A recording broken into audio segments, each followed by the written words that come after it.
Je vous propose à présent de repartir en Corrèze comme tous les jours cette semaine pour la suite d'une jolie série consacrée à quelques chambres d'hôtes, des endroits charmants qui donnent peut-être des envies de vacances. Après un ancien poste de douane et un moulin, aujourd'hui, une ferme du Moyen-Âge rénovée avec son four à pain. À Neuville, Julie Benzoni et Rémi Lévesque. Il faut compter plusieurs heures pour redonner vie et chaleur à ces briques. Mais il suffit de quelques minutes pour plonger dans l'histoire et dans l'ambiance de la closerie de Siriex. Le mot closerie est venu tout de suite parce que ça fait un U.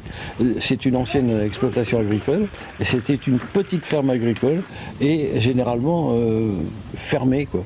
Au centre de la closerie, ce four à pain voyait défiler au XVIIIe siècle tous les habitants du village. Aujourd'hui, il fonctionne toujours. Philippe, le propriétaire des lieux, quelque peu survolté, se fait un devoir de le faire chauffer pendant que Didier, son voisin, devenu ami... Et avec ça, on va faire à peu près une vingtaine de pains. Pendant que Didier, donc, prépare le pain avec 4 farines différentes, comme les anciens. Ils avaient plus de temps que nous, quoi. Donc c'est vrai que nous, on fait tout à la va-vite, on veut tout faire, on veut faire du cuisiner, on veut faire du...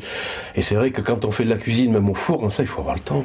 La closerie est marquée par l'histoire mais refuse d'être un musée.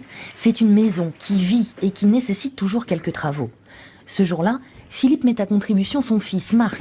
Il faut transporter plusieurs kilos de lauze, cette huile de schiste. C'est de la pierre plate et avec 2 endroits pour mettre les clous et ça tient comme ça. Philippe n'économise ni son temps ni ses efforts. Un coin de paradis comme ça se mérite. Du fait que ce soit complètement fermé, on se sent vraiment à part, quoi. C'est un moyen de se reposer, de voir carrément autre chose que ce qu'on voit tout le temps. Dans le four à pain, les plus petits confirment. Luc est devenu apprenti du boulanger. C'est sûr, ça change de l'école. J'espère qu'il sera bon. Moi aussi. Le pain prendra tout son temps pour cuire. Les visiteurs, eux, prennent le temps de vivre. Entre la grange et la maison, le repas se prépare.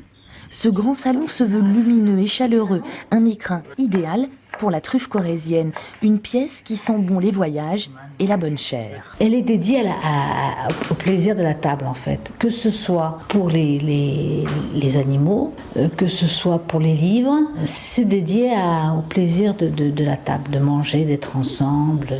Et à l'heure de l'apéritif, ce n'est pas du vin que Philippe va chercher à la cave, mais des histoires cachées derrière un mur, enfouies depuis la Seconde Guerre mondiale. On imagine qu'il peut y avoir des vieilles mitrailleuses cachées par les résistants et ils n'ont pas voulu le sortir après, donc ils ont comblé, puis voilà, on n'en parle plus. En surface, en revanche, pas de secret. Le pain chaud tient toutes ses promesses, mais un choix difficile s'offrira aux visiteurs après le repas. Trouver le meilleur endroit pour faire la sieste.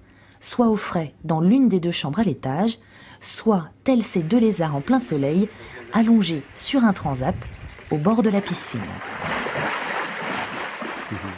C'est vrai, ça donne des envies de vacances. Chambre d'hôte en Corrèze, on continue demain. Et toute la série, bien évidemment, vous pouvez la revoir sur Internet.